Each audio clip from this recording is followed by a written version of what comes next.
dès 2016, qu'est-ce qu'on a fait? Au lieu de donner souffle à la démocratie, on a essayé de travailler à la conduire rapidement vers le cimetière.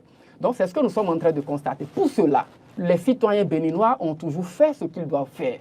Vous allez constater que lorsque vous agissez et que les institutions qui doivent accompagner ne le font pas, vous allez dire quoi? Lorsque on se permet de retirer certains droits et que vous, en tant que citoyen, vous exercez votre droit que la Constitution vous reconnaît et que l'institution qui doit profiter de votre exercice de droit pour dire très tôt, attention, on ne peut pas retirer tel droit, ne le fait pas. Vous allez faire quoi? Lorsque vous, par exemple, en tant que citoyen, vous envoyez une lettre ouverte à l'endroit de l'Assemblée nationale pour lui dire, nous avons investi 13 milliards de francs CFA dans la rénovation d'un bâtiment administratif et qu'il se fait qu'en face de ce bâtiment, il y a le CNHU qui est le centre de référence, jusqu'avant le chic, que nous avons et qui est en manque de tout. Dites-nous, interrogez le chef de l'État pour qu'il nous dise pourquoi avoir opéré un tel choix alors qu'on aurait pu mettre cet argent dans l'eau, dans l'environnement ou encore dans les questions sanitaires. Et que l'Assemblée nationale n'a pas cru devoir le faire. Qu'est-ce que vous voulez que le citoyen fasse? Lorsque vous avez attiré l'attention de la juridiction constitutionnelle plusieurs fois sur des questions de violation, tant par l'exécutif et bien d'autres personnes, et qu'à aucun moment on l'a fait, qu'est-ce que vous voulez que le citoyen fasse? Lorsque des citoyens ne sont pas d'accord et qu'ils sont rentrés dans les rues, et qu'on s'est permis une première fois depuis le renouveau démocratique d'ouvrir des balles réelles sur des citoyens en plein cœur de Cotonou, qu'est-ce que vous voulez encore que les citoyens fassent? Est-ce que vous avez...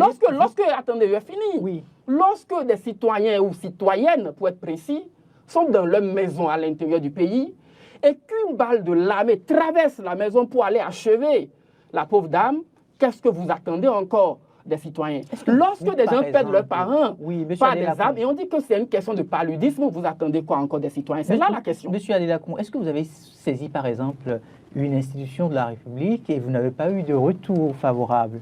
Si vous devez compter les saisines que nous avons eu à faire devant la Cour constitutionnelle, parce que c'est un droit pour tout le monde et nous invitons les citoyens à davantage le faire, même si la Cour ne nous donne pas raison, continuez à le faire. Peut-être que la lumière peut venir un jour. C'est que si vous comptez, on aura au moins une cinquantaine de requêtes depuis 8 ans, devant la Cour constitutionnelle. Oui, vous n'avez jamais eu de retour? C'était un peu mieux au temps du professeur Olo. Vous voyez, quand vous allez prendre la décision du préfet Toboula où il a érigé sa ligne rouge, vous allez chercher, et toute modestie gardée, nous avons obtenu gain de cause et la Cour a cassé à l'époque. Ça voudrait dire que quelque part... Même avec le maire Luc Atropo, nous avons eu à gagner des décisions. Que ce soit dans l'affaire de l'étudiant qui a été tué à Parakou et Loadogo, nous avons eu à gagner des décisions. Ça voudrait nous dire avons que... saisi aussi au moins par 5 fois la Cour africaine des droits de l'homme et des peuples. Oui, nous avons aujourd'hui saisi par 3 fois la Commission africaine des droits de l'homme et des peuples. Par exemple, la question du code électoral. Par exemple, la suspension de Golf TV. Ce sont des questions qui nous intéressent, sur lesquelles nous agissons. Mais quand vous finissez, qui est-ce qui respecte? C'est l'État. L'État est représenté par qui? Le président vous a suffisamment décliné un peu ce que c'est. Donc, si l'État décide de ne pas respecter, nous autres, nous n'avons rien. On ne peut que crier, on ne peut que continuer à parler. Et ils vont continuer à tuer ceux qu'ils peuvent tuer, malheureusement.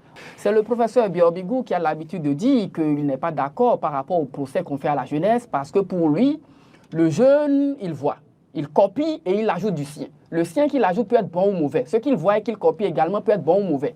Et donc, si ce que nous voyons aujourd'hui de la part de nos aînés, ce sont des scénarios comme ça, souffrez que l'on ne soit pas étonné de voir parmi nous des gens qui veulent reproduire exactement ou même encore un peu plus que cela à l'avenir. Il n'y a pas de démocratie sans démocrate. Donc pour parler de démocratie, il faudrait que vous et moi, nous serons d'abord des démocrates. Il y en a qui ne sont pas des démocrates, mais parce qu'ils veulent quelque chose, portent le manteau de démocrate et dès lors qu'ils ont le pouvoir, vous constatez que ce sont des autocrates. C'est des choses qui arrivent? Vous l'avez vu, regardez un peu autour de nous, dans les pays d'Afrique francophone surtout. Vous allez voir des gens qui ont chanté la démocratie, qui veulent consolider la démocratie, qui sont parvenus au pouvoir, mais qui sont allés confesser et devant une puissance occidentale le recul démocratique. On a vu un chef d'État devant des hommes d'affaires, je vais dire à Paris, c'est un chef d'État de l'Afrique francophone, qui dit qu'effectivement, il reconnaît le recul démocratique, mais que le recul démocratique permet aujourd'hui à ce que son pays soit capable de fournir de l'électricité à la Chine. Si la Chine en voulait, comment peut-on en arriver là, à votre avis? C'est que dès le départ, celui-là n'était pas un démocrate. Il n'y a pas à chercher, le diagnostic, il est clair.